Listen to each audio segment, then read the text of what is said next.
Tonton video ini sampai selesai agar Anda tidak gagal paham.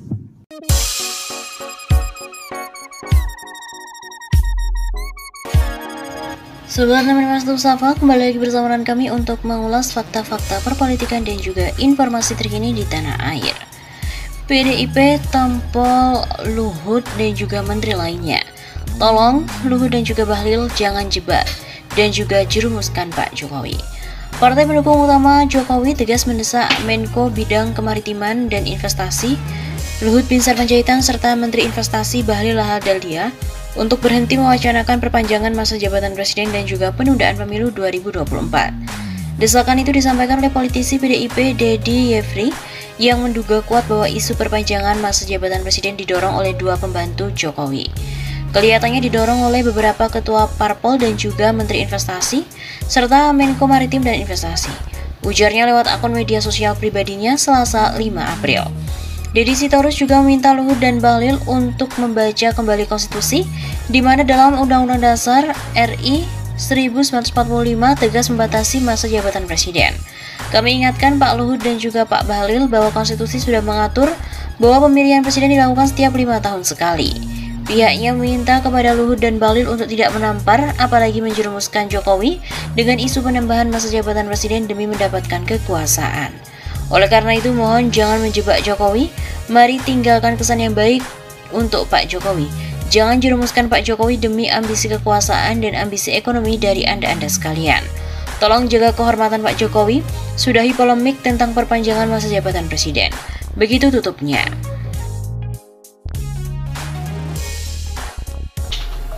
Survei SMRC, warga yang dukung jabatan Jokowi ternyata hanya 5% saja.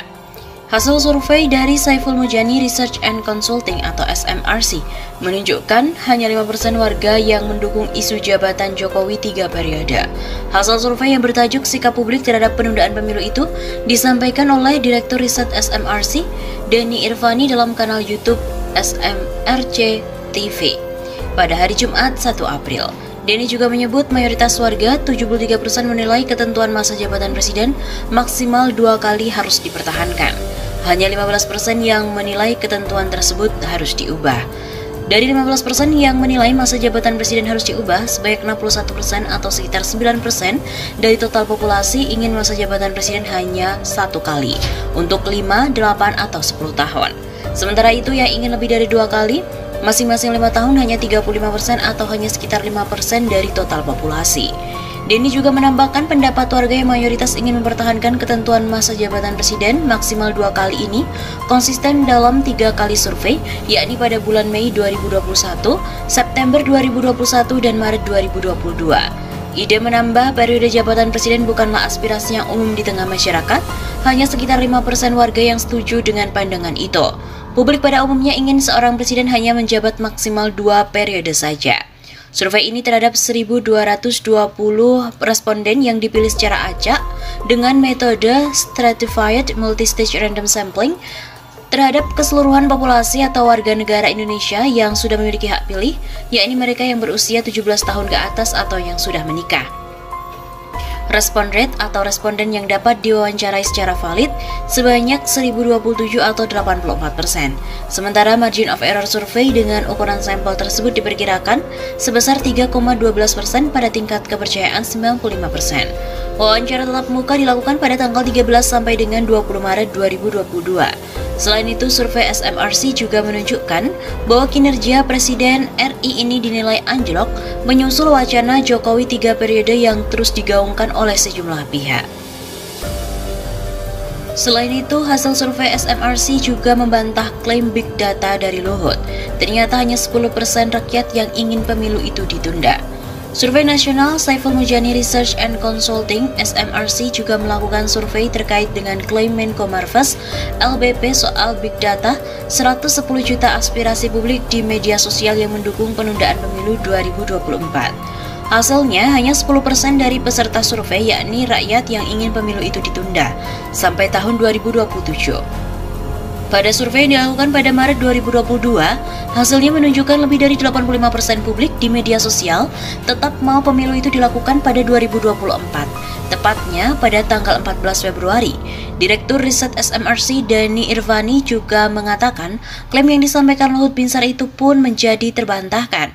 Ini karena hasil survei menunjukkan hal yang berbeda dengan yang diungkapkan oleh Luhut. Kita punya bukti di sini, 85% dari pengguna media sosial justru ingin pemilu tetap diadakan pada 2024 dengan alasan COVID. Kata Denny seperti dikutip dari redaksi pada Jumat 1 April. Sementara itu diketahui yang menyatakan tidak tahu atau tidak menjawab dari publik yang mengikuti survei hanya sebesar 5% saja. Dari hasil survei itu juga tercatat sebanyak 70% publik tidak menggunakan media sosial berkeinginan agar pemilu tetap dilaksanakan pada 2024. Selain itu juga diketahui hanya 15% dari publik yang tidak memakai media sosial ingin pemilu diundur pada 2027. Sementara itu ada 14% publik tidak menjawab atau tidak tahu. Yang menggunakan medsos memiliki sikap seperti itu, yang tidak menggunakan medsos kurang lebih sama-sama menolak gagasan penundaan pemilu. Terangnya menjelaskan, Denny menerangkan survei ini dilakukan pada 1.220 responden yang dipilih secara acak dengan metode stratified multistage random sampling terhadap keseluruhan populasi atau warga negara. Pengambilan sampel dilakukan pada wawancara tatap muka, dilakukan pada 13 hingga 20 Maret 2022. Seperti diberitakan sebelumnya, Menko Marves Luhut Binsar menyebut klaim jika dia memiliki big data yang berisikan aspirasi publik di media sosial untuk pemilu 2024. Dia menyatakan jika dari data yang dimilikinya ada sekitar 110 juta suara warganet yang menginginkan pelaksanaan pemilu itu ditunda. Selain itu, klaim dari Menko Marves LBP yang menyatakan soal big data dari 110 juta pengguna medsos di mana cenderung menginginkan pemilu 2024 ditunda mendapat perhatian serius dari DPD RI. Anggota Komisi 1 DPD RI Abdul Rahman Toha menyarankan agar Luhut bertanggung jawab atas klaimnya itu jika tidak bisa menjelaskan big data yang diperoleh. Luhut dapat terancam pidana pasal penyesatan informasi atau penyebaran informasi hoax. Itu kan Pak LBP terus diam dan menghilang, tidak lagi bicara soal big data itu, padahal banyak pihak menyatakan klaim itu tidak benar atau bohong. Lah kalau bohong terus disebarkan namanya penyebar hoax, kan ada ancaman hukuman bagi penyebar hoax, kata Abdul Rahman kepada wartawan. Rahman juga mengatakan sudah banyak masyarakat dan juga aktivis yang masuk penjara dengan jeratan pasal penyebaran hoax, baik melalui Undang-Undang ITE maupun KUH Pidana. Atas dasar itu, Senator asal Sulawesi Tengah mempertanyakan adakah perbedaan yang dilakukan Luhut dengan menyebar informasi yang tidak bisa dipertanggungjawabkan dengan aktivis yang dipenjara karena dijerat Undang-Undang ITE. Ini seperti rilis hasil survei lah yang salah satu tujuannya untuk membentuk opini di publik atau untuk agenda setting publik supaya masyarakat terpersepsi bahwa si A atau si B itu calon potensial. Kan kita tahu itu, yang dilakukan LBP ini ya sama. Begitu tegasnya. Abdul Rahman juga menegaskan pembentukan opini dengan hoax adalah pelanggaran hukum.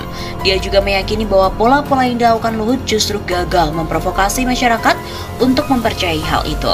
Dan gagal memprovokasi tokoh-tokoh yang mendukung, yang terjadi malah sebaliknya, LBP malah dikeroyok oleh data yang menyatakan sebaliknya. Begitu tandasnya.